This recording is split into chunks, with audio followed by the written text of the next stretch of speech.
alla faccia delle campagne elettorali low cost come c'erano state promesse, abbiamo i cittadini veneti che stanno morendo di fame, che non hanno risorse per poter andare avanti, e qualcuno si permette di spendere più di €500.000 per una campagna elettorale, che quei soldi se li davano direttamente alle famiglie che sono in crisi nel Veneto avrebbe risolto qualche problemino, e poi potevano anche dire che poteva sembrare un acquisto di voti,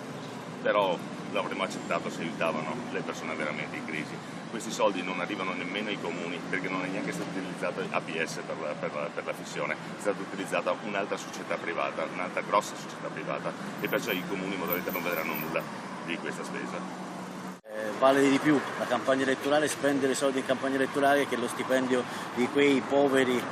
dipendenti in via Bellerio, in sede della Lega, a cui era stato detto che non c'erano soldi, invece effettivamente soldi si sono trovati, ma per le campagne elettorali. In via Bellerio sono stati licenziati 74 persone a cassa integrazione a 0 ore. Vogliamo trasparenza, vogliamo che le spese che i candidati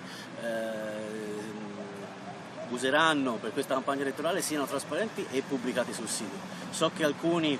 candidati governatori l'hanno già messa, Zaia mi risulta che ancora non abbia